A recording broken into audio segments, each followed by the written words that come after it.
بسم اللہ الرحمن الرحیم نحمده ونصلی علی رسوله الکریم اما بعد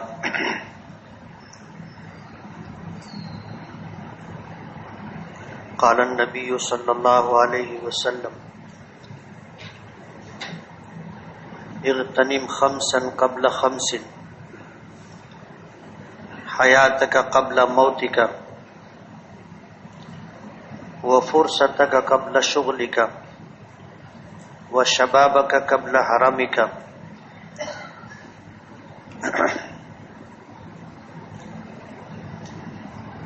وصحتك قبل سقمك.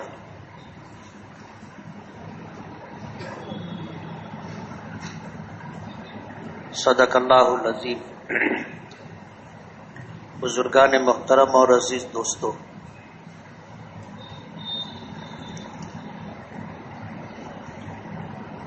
زندگی اور موت اللہ پاک کا فیصلہ ہے، اور یہ زندگی جو اللہ پاک نے ہمیں دی ہے یہ دوبارہ نہیں ملے گی. یہ ہمارا عقیدہ ہے اور اسی پر ہمارا ایمان ہے، جبکہ اس ملک میں بسنے والی دیگر قوموں میں سے کچھ قوموں کا یہ عقیدہ ہے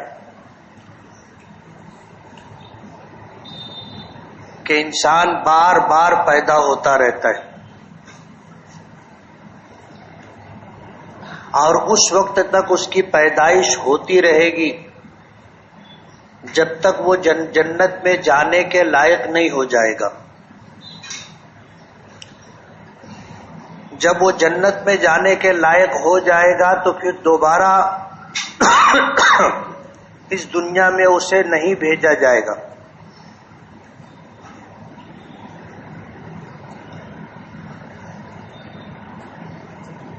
یہی وجہ ہے کہ جن کا یہ عقیدہ ہے کہ اگر اس زندگی میں ہم نے اچھے اعمال نہیں کیے تو ہمیں پھر دوبارہ اس دنیا میں واپس بھیجا جائے گا، چاہے شکل کچھ اور ہو.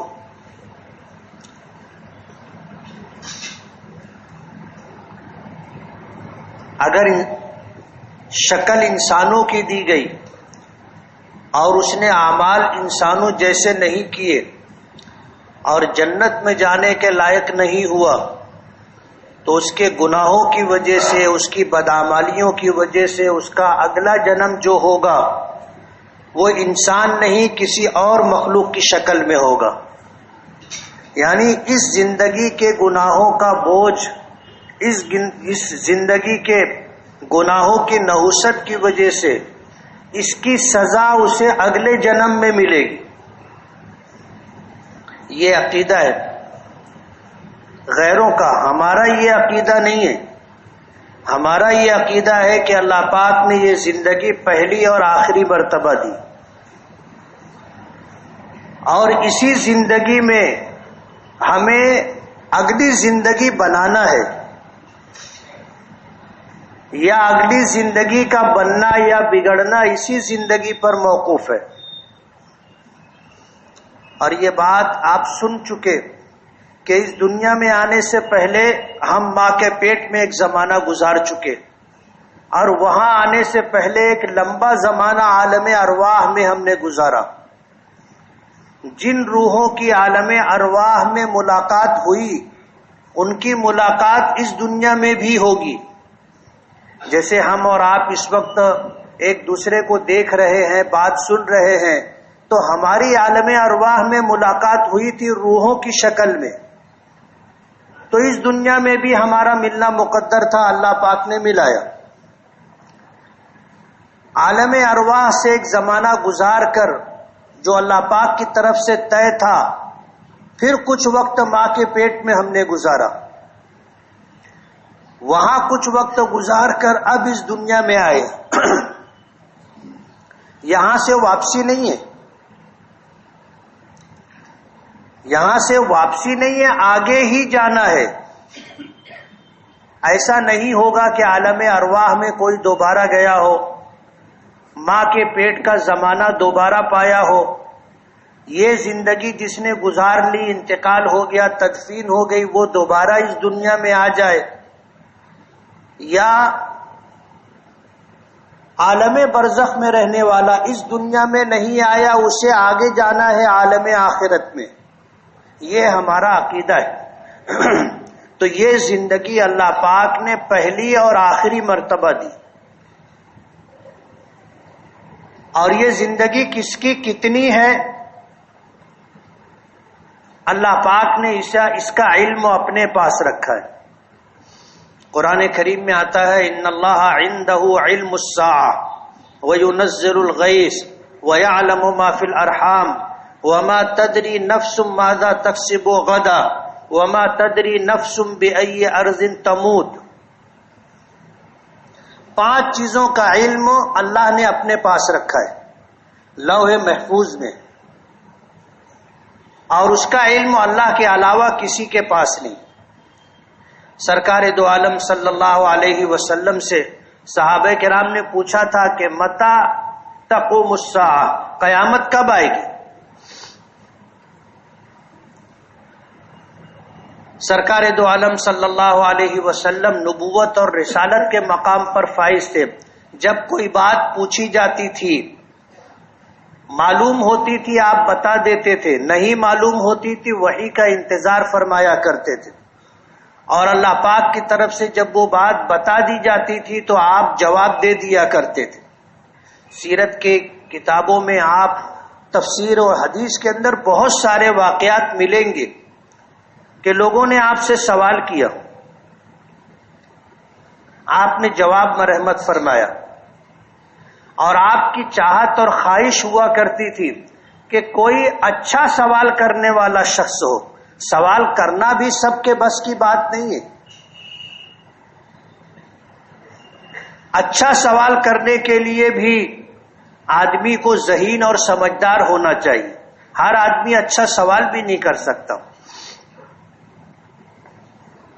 میں نے پیچھے ایک واقعہ سنایا تھا، امام ابو یوسف رحمۃ اللہ علیہ، امام ابو حنیفہ رحمۃ اللہ علیہ کے شاگردوں میں سب سے زیادہ مشہور شاگرد امام ابو یوسف، نام یعقوب تھا، ابو یوسف کنیت تھی۔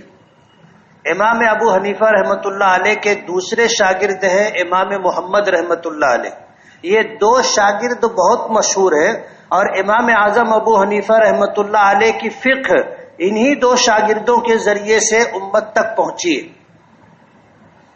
امام ابو یوسف رحمۃ اللہ علیہ کی شاگردوں میں، ان کی کلاس میں جو بچے تھے، ایک بچہ ایسا تھا جو کبھی کچھ پوچھتا نہیں تھا۔ بچہ ذہین ہوتا ہے، اس کے ذہن میں سوال پیدا ہوتا ہے، اور جو ذہین نہیں ہوتا بس وہ سنتا رہتا ہے، کوئی سوال قائم نہیں کرتا، اس میں تجسس اور سوالات نہیں آتے اس کے ذہن میں۔ تو ایک شاگرد تھا، کبھی کچھ پوچھتا نہیں تھا۔ امام ابو یوسف رحمۃ اللہ علیہ نے اس سے ایک مرتبہ کہا کہ بیٹے تم کبھی کچھ پوچھتے نہیں ہو، پوچھا کرو۔ اب روزے پر بیان چل رہا تھا کہ روزہ کہتے ہیں صبح صادق سے لے کر کے سورج کے غروب ہونے تک کھانے سے، پینے سے، خواہشات نفسانی سے رکے رہنے کا نام، یہ روزہ ہے۔ اس کا وقت بھی مقرر ہے کہ صبح صادق سے لے کے غروب آفتاب تک۔ اس میں کام بھی مقرر ہے، آدمی نہ کھائے گا، نہ پیے گا، نہ اپنی خواہشات نفسانی پوری کرے گا۔ ان 3 چیزوں کو چھوڑ دینے کا اللہ کی رضا کے لیے اس مقررہ وقت کے اندر روزہ کہلاتا ہے۔ جب روزے کی تعریف کی کہ روزہ یہ ہے کہ صبح صادق سے لے کر کے سورج غروب ہونے تک، اور اس شاگرد نے سوال کیا کہ حضرت اگر سورج نہ ڈوبے تو؟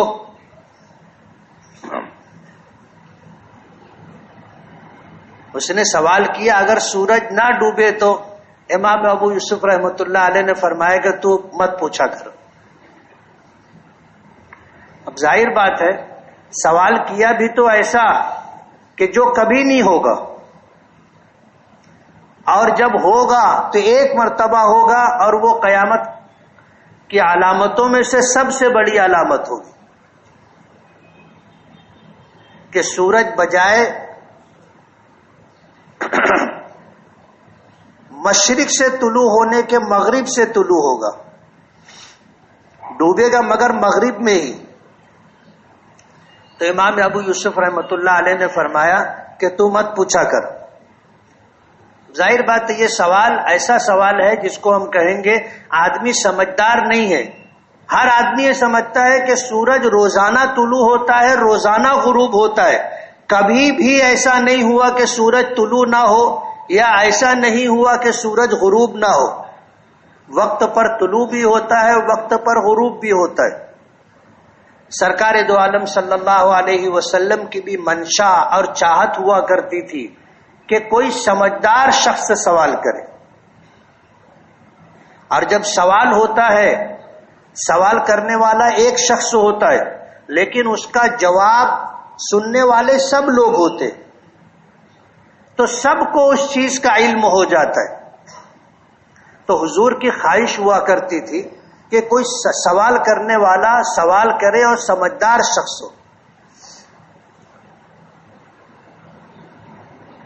جب یہ سوال کیا گیا کہ قیامت کب آئے گی، تو حضور کو اس کا علم نہیں تھا۔ آپ وحی کا انتظار کرنے لگے کہ حضرت جبرائیل آئیں، اللہ پاک کی طرف سے پیغام لائیں تو میں جواب دوں۔ حضرت جبرائیل آئے، نبی کریم صلی اللہ علیہ وسلم نے جبرائیل سے پوچھا کہ جبرائیل قیامت کب آئے گی؟ بخاری شریف کے اندر ہے کہ حضرت جبرائیل سے پوچھا متی الساعہ، قیامت کب آئے گی؟ تو حضرت جبرائیل نے جواب دیا کہ مل مسئول عنہا بأعلم من السائل، کہ جس شخص سے یہ سوال کیا جا رہا ہے وہ شخص سوال کرنے والے سے زیادہ نہیں جانتا۔ یعنی آپ سوال کر رہے ہو تو جتنا علم قیامت کے بارے میں آپ کے پاس ہے اس سے زیادہ میرے پاس نہیں۔ اگر آپ کو پتا نہیں ہے کہ قیامت کب آئے گی تو مجھے بھی پتا نہیں ہے کہ قیامت کب آئے گی، میں بھی نہیں جانتا۔ حضرت جبرائیل نے ایسے اشارہ کیا، 5 انگلیاں، ان اشارہ یہ تھا قرآن کریم کی اس آیت کی طرف جس کی میں نے تلاوت کی، ان اللہ عندہ علم الساعہ، اللہ تعالی جانتا ہے، اللہ ہی کے پاس قیامت کا علم ہے۔ ان اللہ عندہ علم الساعہ، اللہ ہی کے پاس ہے قیامت کا علم۔ وَيُنَزِّلُ الْغَيْثَ، بارش کا نازل ہونا، بارش کہاں نازل ہوگی، کب نازل ہوگی، کتنی نازل ہوگی، اس بارش سے کتنا نفع کتنا نقصان ہوگا، اس کے ایک ایک قطرے کا علم اور حساب اللہ کے پاس ہے۔ اندازہ کوئی بھی کر سکتا ہے، اندازہ کوئی بھی کر سکتا ہے، اندازہ ایک الگ چیز ہے اور علم ایک الگ چیز ہے۔ آج اندازہ لگایا جاتا ہے کہ موسم کا رخ بتاتا ہے، موسم کا رخ بتاتا ہے، ہواؤں کا چلنا بتاتا ہے کہ بارش ہوگی، یہ اندازہ ہے۔ علم کہتے ہیں جس میں کبھی بھی خطا نہ ہو، جس میں کبھی بھی خطا نہ ہو، کبھی تخلف نہ ہو۔ جیسے 2 اور 2 کتنے ہوتے ہیں، یہ علم ہے کہ 2 اور 2 4 ہی ہوں گے، کبھی ایسا نہیں ہوگا کہ 3 ہو جائے، کبھی ایسا نہیں ہوگا کہ 5 ہو جائے، یہ علم ہے۔ لیکن جس چیز کا اتنا حتمی اور یقینی اور اعتماد کے ساتھ جواب نہ دیا جا سکے اسے اندازہ کہتے۔ جیسے کتنی مرتبہ اعلان ہوتا ہے کہ موسم خشک رہے گا، وہ اعلان کر کے گھر جانے کے لیے نکلتا ہے، بارش میں بھیگتا ہوا گھر جاتا ہے۔ اور کبھی ایسا ہوتا ہے کہ بارش ہوگی، بارش نہیں ہوتی، یہ اندازہ ہے۔ تو بارش کب کہاں کتنی ہوگی اس کا علم اور حساب اللہ کے پاس ہے۔ وَيَعْلَمُ مَا فِي الْأَرْحَامِ، ماں کے پیٹ میں کیا ہے، بیٹا ہے بیٹی ہے، ذہین اور سمجھدار ہے یا بے وقوف ہے،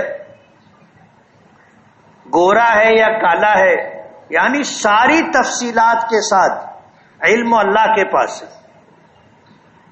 کتنی تجربے کار خواتین ایسی ہوتی ہیں جو اس موقع پر بچے کی ولادت کے وقت خدمت کرتی ہیں، مدد کرتی ہیں، جن کو دایا کہا کرتے ہیں، ہمارے یہاں دائی بولتے، وہ بھی اندازہ کر کے بتا دیتی ہے کہ بیٹا ہوگا کہ بیٹی۔ یہ ان کا اندازہ ہے، علم نہیں ہے، تجربے سے ان کو اندازہ ہو جاتا ہے، لیکن یہ نہیں بتا سکتی کہ بچہ پیدا ہوگا تو بہت ذہین ہوگا یا بچہ پیدا ہوگا تو ایڑا اور پاگل ہوگا، یہ نہیں بتا سکتے کہ وہ گورا ہوگا یا کالا ہوگا، اس کا علم اللہ ہی کے پاس ہے۔ وما تدری نفس ماذا تکسب غدا، کل کیا ہوگا اس کا علم اللہ کے پاس، کوئی نہیں جانتا۔ وما تدری نفس بأی ارض تموت، اور کون کہاں مرے گا اس کا علم بھی اللہ ہی کے پاس ہے۔ تو قیامت کب آئے گی کسی کو پتہ نہیں۔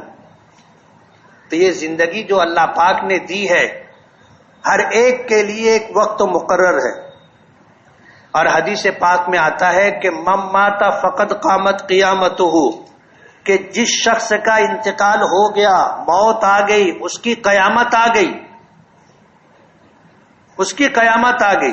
ظاہر بات ہے وہ مر گیا، اب اس دنیا سے اس کو کیا لینا دینا، کون رہتا ہے کون نہیں رہتا ہے، کیا خوشی ملتی ہے کیا غم ملتا ہے، بارش ہوتی ہے نہیں ہوتی ہے، سورج نکلتا ہے نہیں نکلتا ہے، اس کو اس دنیا سے اور اس دنیا میں ہونے والے واقعات سے کوئی مطلب نہیں۔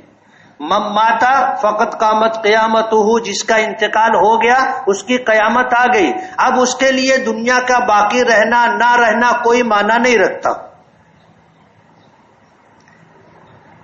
تو قیامت کا علم کسی کو نہیں ہے، ہماری زندگی کتنی ہے اس کا علم اللہ کے علاوہ کسی کو نہیں۔ اور یہ زندگی اللہ پاک نے پہلی اور آخری مرتبہ دی ہے، کوئی بھی اس دنیا میں واپس نہیں آئے گا، واپس آنے کی تمنا سب کریں گے۔ جہنمی جہنم میں جانے کے بعد چاہیں گے کہ ایک مرتبہ اس دنیا میں واپس بھیج دیا جائے، ایمان لا کر نیک اعمال کر کے اللہ کو راضی کر کے دنیا سے جائیں گے، اس کا مطالبہ کریں گے، پکاریں گے اللہ سے مہلت، یہ موقع مانگیں گے، ملے گا نہیں۔ اور جنتی جنت میں جائے گا تو اس کے متعلق بھی آتا ہے کہ شہید تمنا کرے گا کہ اسے پھر دنیا میں بھیجا جائے، وہ دوبارہ شہید ہو کر کے آنا چاہے گا۔ اور جنتی جنت میں جانے کے بعد اللہ کا ذکر کرنے کی وجہ سے، اللہ کا ذکر کرنے کی وجہ سے جنت میں جو راحت اسے ملنے والی ہے، جب وہ دیکھے گا تو اس دنیا میں جو اوقات اللہ کے ذکر کے بغیر اس نے گزارے اس پر اسے حسرت ہوگی، افسوس ہوگا۔ جیسے ہم لوگ صبح سے شام تک کتنے لوگ ہوتے ہیں بکواس کرتے رہتے ہیں، جھگڑا کرتے رہتے ہیں، گالی گلوچ کرتے رہتے ہیں، کتنے ایسے ہوتے ہیں جو کچھ نہیں کرتے لیکن خاموش رہتے۔ یہ خاموشی کا جو وقت ہے کل ہمارے لیے حسرت کا سبب بنے گا۔ اللہ ہم سب کو جنت میں پہنچا دے۔ جنت میں جانے کے بعد حسرت ہوگی کہ ہم دن بھر خاموش رہتے تھے، اگر چاہتے تو اللہ کا ذکر بھی کر سکتے تھے، کوئی رکاوٹ ہے؟ چلتے پھرتے اٹھتے بیٹھتے اللہ کو یاد کرتے رہیں، لا الہ الا اللہ پڑھتے رہیں، سبحان اللہ، الحمدللہ، لا الہ الا اللہ، اللہ اکبر وللہ الحمد، لا حول ولا قوت الا باللہ، استغفر اللہ، اللہم صلی علی محمد۔ ہم لوگ جو اوقات ہم اکیلے رہ کر کے یا مجلس میں رہ کر کے خاموشی کے ساتھ گزارتے ہیں، اگر اس میں اللہ کا ذکر کرنا چاہیں تو کر سکتے۔ کوئی رکاوٹ ہے؟ کوئی دقت اور کوئی پریشانی ہے؟ لیکن ہم ان اوقات کو ضائع کر دیتے، اس کا استعمال نہیں ہوتا۔ جنت میں جانے کے بعد حسرت ہوگی، افسوس ہوگا، کاش وہ اوقات ہم اللہ کے ذکر کے ساتھ گزار لیتے۔ تو آج اللہ کو یاد کرنے کا، اللہ کا ذکر کرنے کا جنت میں کیا صلہ اور بدلہ ملتا ہے آدمی دیکھے گا تو اسے افسوس ہوگا کہ میں نے تھوڑا سا اللہ کا ذکر کیا تھا، تھوڑا سا صبح، تھوڑا سا شام، باقی پوری رات پورا دن خاموشی سے گزرا تھا۔ اسی لیے ہمارے علماء کہتے ہیں کہ اپنے پاس تسبیح رکھنا چاہیے، اپنے پاس تسبیح رکھنا چاہیے۔ آدمی جب جیب میں ہاتھ ڈالے گا، تسبیح کو ہاتھ لگے گا تو تسبیح اسے یاد دلائے گی کہ اللہ کا ذکر کرنا چاہیے۔ کتنے لوگوں کے پاس تسبیح ہے؟ ہاتھ اٹھانا۔ تو تسبیح کتنے کی ملتی ہے؟ 5 روپیہ 10 روپیے کی ملتی ہے۔ کتنا پیسہ ہم لوگ ضائع اور برباد کر دیتے۔ اپنے پاس ہمیشہ تسبیح ہونا چاہیے۔ آدمی غافل ہوتا ہے، جیب میں کچھ ہاتھ ڈالا کچھ لینے کے لیے تو اس کو تسبیح مل جاتی، ہاتھ لگتے ہی آدمی کو یاد آتا ہے کہ مجھے اللہ کا ذکر کرنا چاہیے۔ بہت خوبصورت تسبیح ہو ضروری نہیں، بعض لوگوں کے پاس میں نے دیکھا بہت چمکدار بہت خوبصورت تسبیح ہوتی ہے۔ تسبیح مذکرہ ہے، یاد دلاتی ہے کہ اللہ کا ذکر کرنا چاہیے۔ میں ایک بزرگ کی خدمت میں گیا، میں نے پیچھے بھی یہ واقعہ سنایا تھا کہ انہوں نے مجھے اپنے بازو میں کھڑا کیا اور اس کے بعد وہ میرا جیب ایسے ٹونے لگے اور پھر مجھ سے پوچھا کہ بیٹا تمہارے پاس تسبیح ہے؟ میں نے کہا ہے۔ اس سے اندازہ ہوتا ہے کہ اس آدمی کا مزاج کیسا ہے۔ تسبیح ہونے کا مطلب ہے کہ یہ کبھی نہ کبھی اللہ کو یاد کرتا ہے، اللہ کا ذکر کرتا ہے۔ تسبیح مذکرہ ہے، سب کی جیب میں ہونی چاہیے۔ جن لوگوں کے پاس نہیں ہے، اگر وہ نہیں خرید سکتے تو میرے پاس سے لے کر کے جائے۔ 10 روپیے کی ملتی ہے، وہ نہیں خرید سکے تو میرے پاس سے لے کر کے جائے۔ اور میں آپ کو اس بات کی ترغیب دیتا ہوں کہ آپ تسبیح خرید کر کے تحفے میں دوسروں کو دیا کیجیے۔ بہت اچھی تسبیح دو گے تو وہ گھر میں لے جا کر کے سجا دے گا، بہت معمولی تسبیح دو گے تو آدمی سوچے گا کہ یار کیا دیا، تھوڑا ٹھیک ٹھاک درمیانے درجے کی۔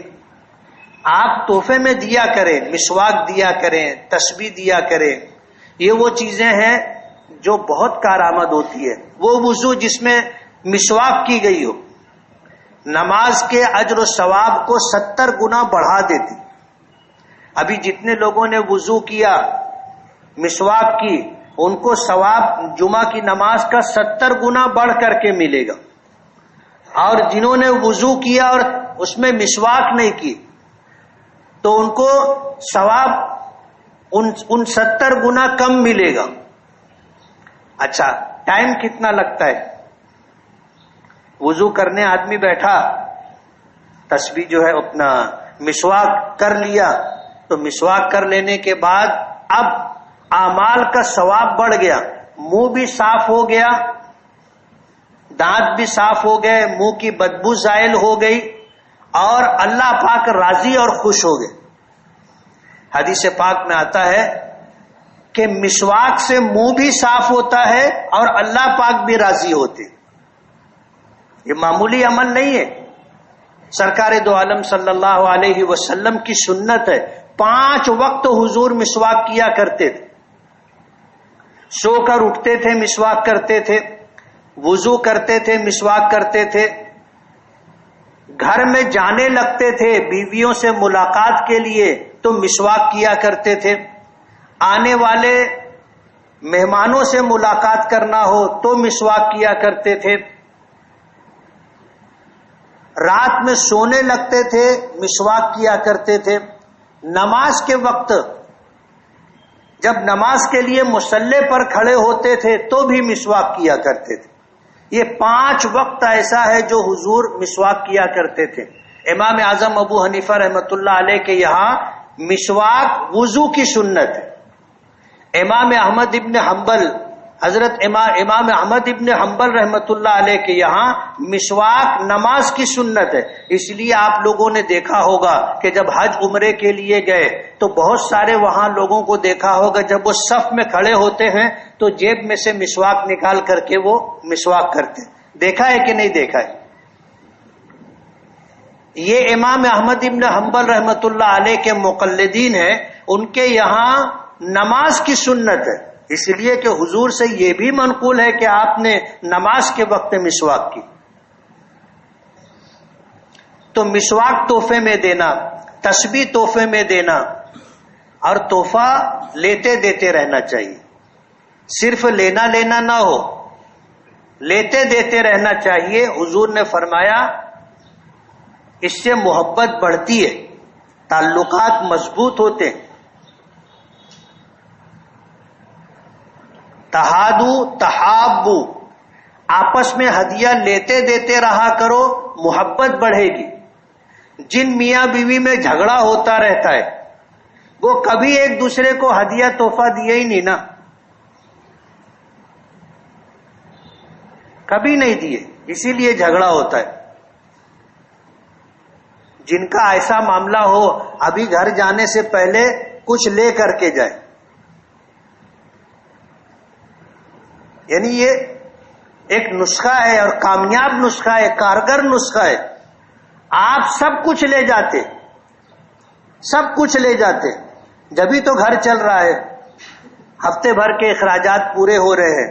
آپ سب کچھ کرتے ہو، اس میں تھوڑا سا آپ تبدیلی کر لو یا اس میں تھوڑا سا آپ کچھ بڑھا لو.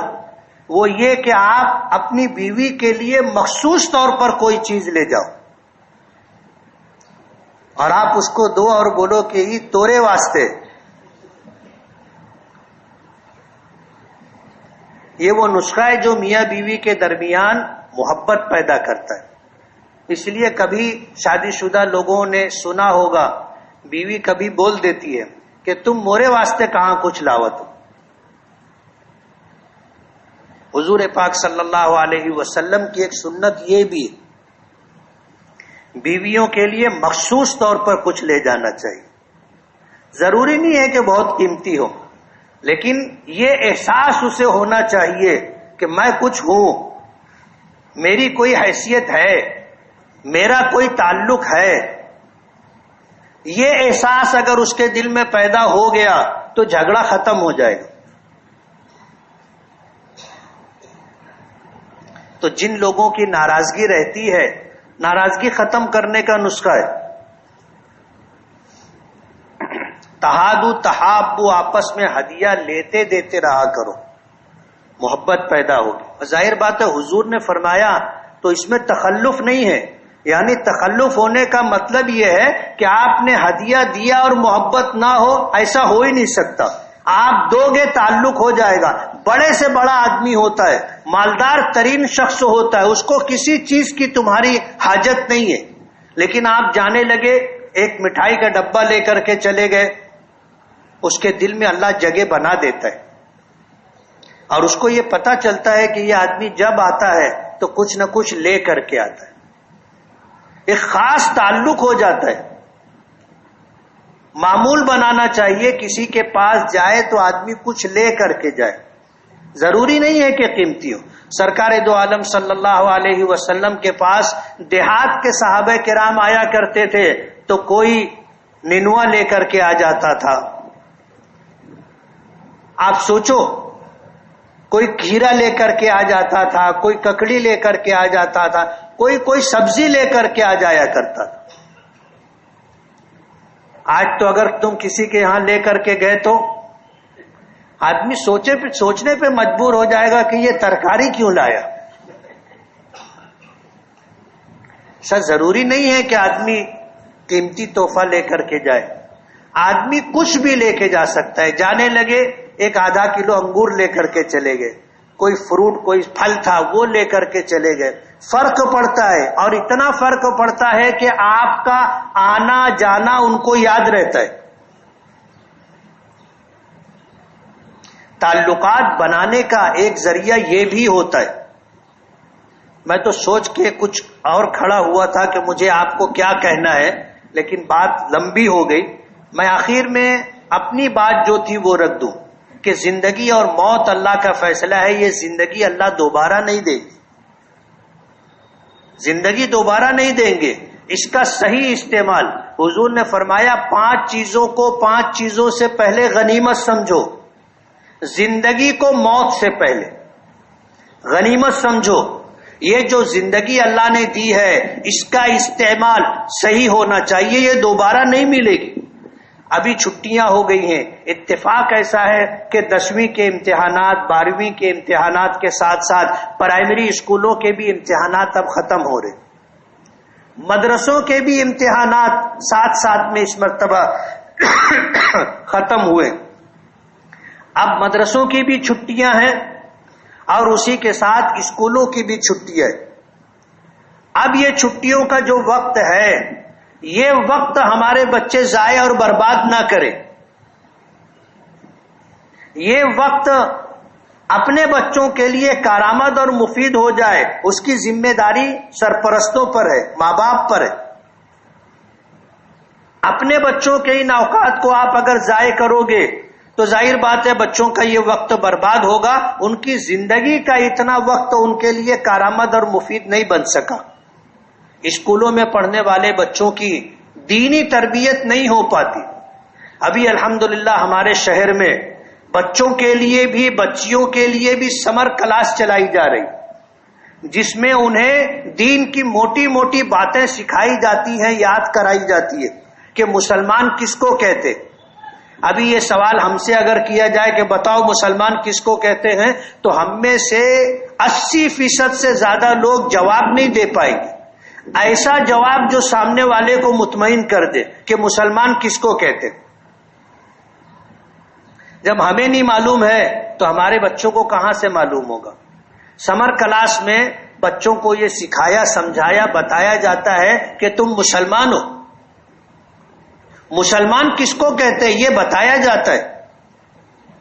انہیں کلمہ یاد کرایا جاتا ہے، انہیں نماز وضو کا طریقہ سکھایا جاتا ہے، انہیں غسل کا طریقہ سکھایا جاتا ہے. کتنے ہم میں سے ایسے ہوں گے کہ آج تک انہیں پتہ نہیں ہوگا کہ وضو میں کتنے فرض ہیں اور غسل میں کتنے فرض ہیں. وضو بھی ہو رہا ہے غسل بھی ہو رہا ہے لیکن معلوم نہیں. سمر کلاس میں بچوں کو سکھایا بتایا جاتا ہے کہ وضو کیسے کیا جاتا ہے، وضو میں کتنے فرائض ہیں، غسل کیسے کیا جاتا ہے، غسل میں کتنے فرائض. انہیں نماز میں پڑھی جانے والی سورتیں یاد کرائی جاتی ہیں، دعائیں یاد کرائی جاتی ہیں. انہیں نماز کا طریقہ سکھایا سمجھایا بتایا جاتا ہے. انہیں یہ بتایا جاتا ہے کہ ماں باپ کے ساتھ کیسے رہنا چاہیے، اپنے بڑوں کے ساتھ استاذ کے ساتھ کیسے رہنا چاہیے، دوستوں کے ساتھ کیسے رہنا چاہیے. اچھی باتیں سکھائی جاتی ہیں، بزرگوں کے نبیوں کے واقعات سنائے جاتے ہیں کہ اللہ والے کیسے ہوتے تھے،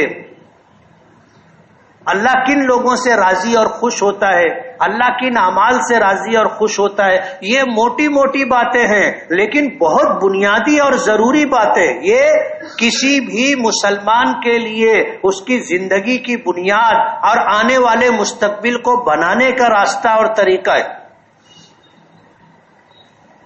آپ اگر اپنے بچوں کو خود نہیں سکھا سکتے نہیں بتا سکے، ان بچوں کو آپ بھیجیے اسکول، سمر کلاس میں بھیجیے، بچیوں کو بھیجیے.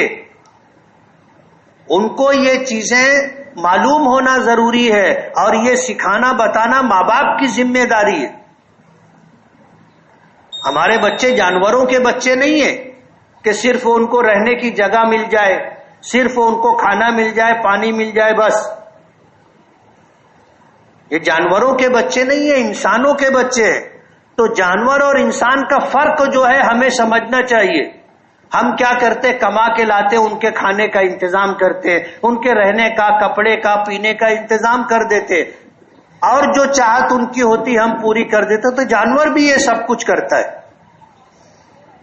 ہم اپنے بچوں کو صحیح تعلیم و تربیت دیں، یہ ہماری ذمہ داری ہے۔ تو چھٹیوں کا یہ وقت ہمارے بچوں کا ضائع اور برباد نہ ہو، ورنہ ان کی دھینگا مستی، شور شرابہ، اور ان دنوں کے اندر جب وہ غلط شوق پال لیتے ہیں تو یہ ان کی یہ مصیبت ان کے پیچھے زندگی بھر لگی رہتی۔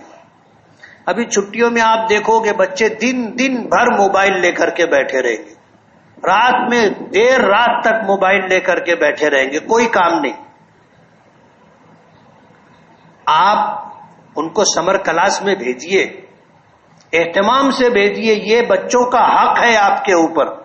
آپ کو اللہ نے ماں باپ بنایا تو کچھ ذمہ داری بھی دی ہے، اولاد آپ کو دی ہے تو اولاد کا کچھ حق بھی آپ کے اوپر ہے۔ اس لیے چھٹیوں کا یہ وقت غنیمت سمجھے، فرصت کے اوقات کو مشغولیت سے پہلے، زندگی کو موت سے پہلے، فرصت کو مشغولیت سے پہلے، صحت کو بیماری سے پہلے۔ ایسی 5 چیزیں ہیں جس کا اللہ کے رسول صلی اللہ علیہ وسلم نے حکم دیا ہے کہ ان 5 چیزوں کو 5 چیزوں سے پہلے غنیمت سمجھے، تو اپنے بچوں کے تئیں چھٹیوں کے یہ اوقات کارآمد اور مفید ہو جائیں، اس کی فکر کرے۔ اللہ تعالی عمل کی توفیق عطا فرمائے۔ وآخر دعوانا ان الحمد للہ رب العالمین۔